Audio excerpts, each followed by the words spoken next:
Justice Kagan talked about whose job is it? She said, well, whose job is it to declare that racial discrimination in voting has ended in America?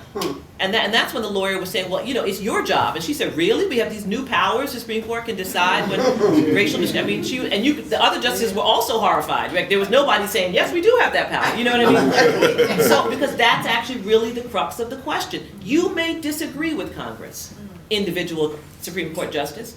I may disagree with Congress. You may disagree with Congress. That's not the question that's before the court.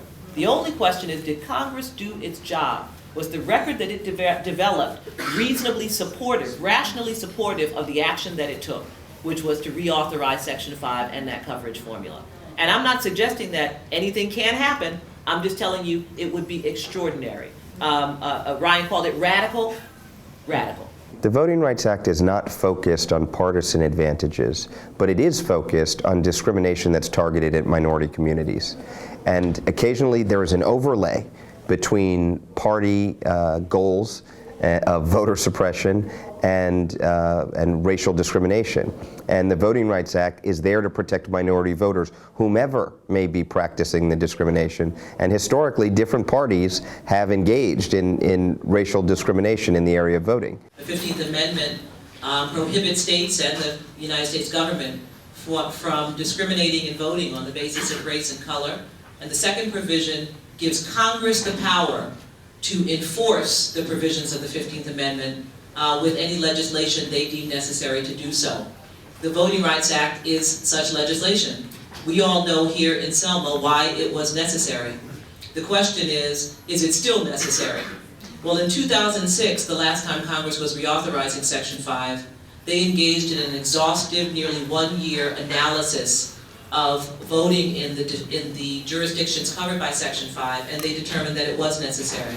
The vote in Congress was overwhelming and bipartisan, 366 to 33 in the House, 98 to 0 in the Senate. And Section 5 was reauthorized. It was immediately challenged in a case called Northwest Austin Municipal Utility District. Debo Adegbile to my left argued and won that case, so it was upheld again. Go ahead, applaud. Yes. The first question is, what did Congress find? Establishing 15,000 pages of testimony and evidence and 90 witnesses over many, many hearings. What were Congress's conclusions? Because the Constitution vests the Congress with the power to enforce the 15th Amendment right to vote free from racial discrimination.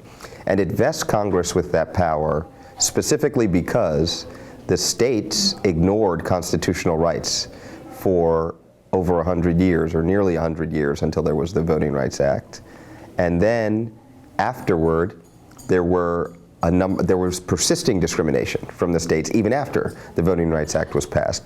And indeed, the 15th Amendment and the Reconstruction era amendments exist because the court got a lot of things wrong in Reconstruction. The Dred Scott decision, for example. And so when we amended the Constitution to fix the problem, the decision was to place a power with Congress. So we begin with what Congress found. And what Congress found is that there's a great deal of progress.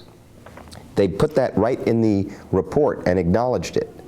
However, they found continuing voting discrimination that threatens to affect 15th Amendment rights to vote free from racial discrimination.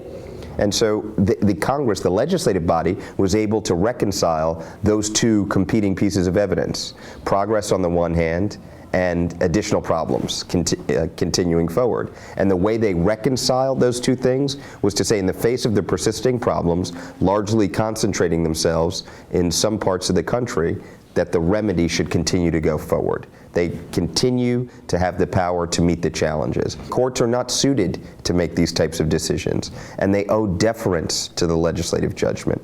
And it's our hope that in the final analysis, the court will follow its own precedents and this well-established rule. Now we had a recent election where almost every trick you could find to lessen participation in elections was presented to the American public. And so the people who were in a state of euphoria in the 2008 election, thinking maybe we don't need this old civil rights protection, have had a new and recent experience to understand that there are folks that are intent on diminishing the number of people that participate in elections and to win by excluding rather than to earn it by including. Well, look, we saw these problems in Ohio and Pennsylvania and Illinois and Michigan, and they're not covered by Section 5 of the Voting Rights Act. So, I mean, the answer to that, if you kind of pause for a minute, you know, it's fairly obvious and it's twofold. One is, you don't get included under Section 5 by something that happens in one election. I mean, come on. I mean, the record that Congress amassed to decide to cover jurisdictions, you know, is an exhaustive study. I just told you what they went through in 2006, 9 months of hearings and everything. And you know what? Maybe we should have 9 months of hearings about whether other places should be included under Section 5. But that certainly doesn't suggest that the statute now is magically becomes unconstitutional because of what happens over the course of 4 months in a presidential election in 1 year. That just doesn't make sense. The second piece is, if that is the challenge, if that's the question, then what it means is precisely what it suggests, which is we ought to be looking, Congress, after the 2012 election, ought to be looking and engaged in an ongoing inquiry into the scope and parameter of Section 5. The reality of Section 5 is it is not static. It has a door that swings both ways, bail in and bail out. If you have a clean voting record for 10 years and you're under Section 5, you can ask to bail out of Section 5. Debo just let us know this morning, New Hampshire, which had several townships covered by Section 5, sought bailout and it was actually granted yesterday. So New Hampshire's out. 24 counties in Virginia, jurisdictions in Virginia have bailed out, and it's getting to the point where it's looking like Virginia, you know, cradle of the Confederacy, may be soon at the point where it can bail out. All you need is, if Alabama wants out of the Voting Rights Act, all it needs to do is to, well, that's what Justice Sotomayor said. Exactly. You might want to start hitting the reset button at some point and start with the clean voting record for 10 years. Likewise, if you're a jurisdiction in which voting discrimination has been found and you've been found to have violated the Constitution, you can be bailed into the Voting Rights Act. That's how Arkansas got in for some limited period and for certain kinds of voting changes. That's how the state of New Mexico got in for a limited period of time. So it's not a statute that's so fixed that you can't get out or you can't get in. So if we think Ohio, Pennsylvania, if that record is going to be developed, if there's going to be litigation, then there's a process by which bail-in can happen as well.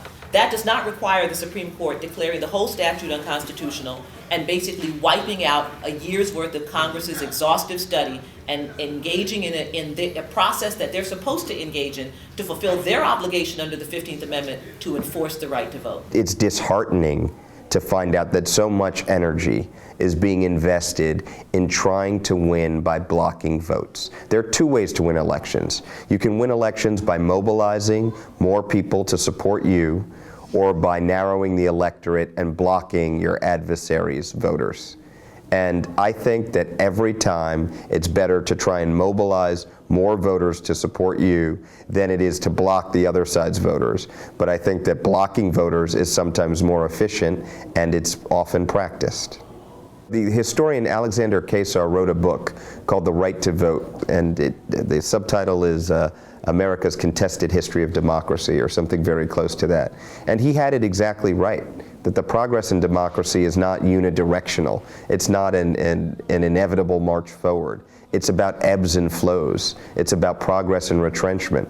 And I'm up to that fight, and I think that my fellow Americans are up to the fight. It's perhaps unfortunate that we have to fight it, but I think our only choice is to gird ourselves and do so. Because essentially this case asks whether the fact that we have made progress limits our ability to make more progress in the future.